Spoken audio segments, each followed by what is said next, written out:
আজকে রান্না করছি তেল মশলা ছাড়া পাকিস্তানি পেশোয়ারি নামকিন গোশত।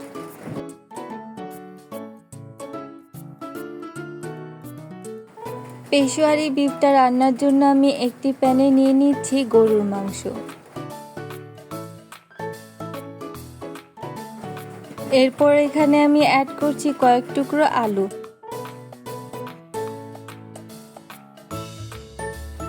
এবার এখানে দিয়ে দিব মাঝারি সাইজের আস্ত পেঁয়াজ।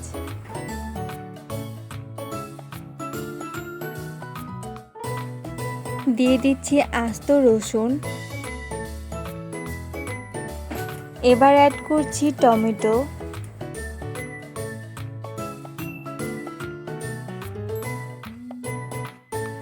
অ্যাড করছি স্লাইস করা আদা, আর আদাগুলোকে আমি একটু ছড়িয়ে দিয়ে দিচ্ছি।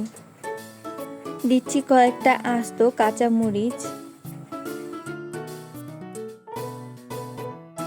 এরপর এখানে দিয়ে দিব আস্ত কালো গোলমরিচ। পরিমাণ মতো লবণ অ্যাড করে দিচ্ছি।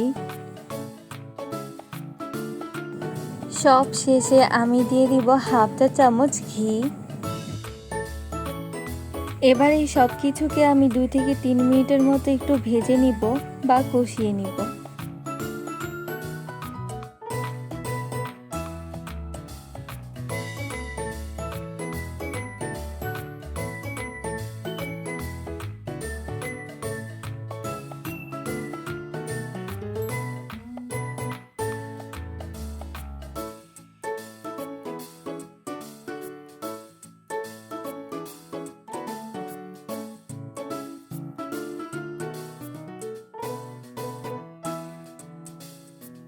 দুই মিনিটের মতো এগুলোকে ভেজে নেওয়ার পর মাংসগুলোকে সিদ্ধ করার জন্য আমি দিয়ে দিচ্ছি পরিমাণ মতো পানি।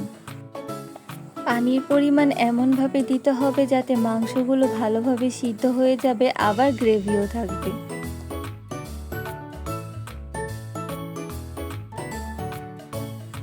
একটা ঢাকনা দিয়ে ঢেকে দেব আর চুলার হিটটাকে একদম লোতে রাখবো।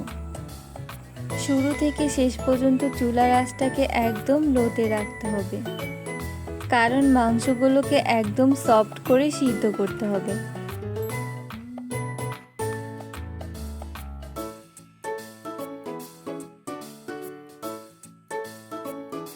মাঝে মধ্যে আমি ঢাকনাটা তুলে একটু নেড়ে চেড়ে দিয়েছি।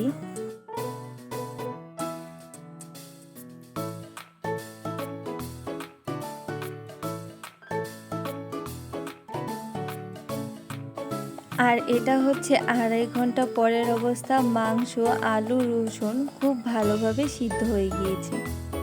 এখন আমি চুলাটা অফ করে দিব, আর তৈরি হয়ে গেল সবার পছন্দের পাকিস্তানি পেশোয়ারি বিফ।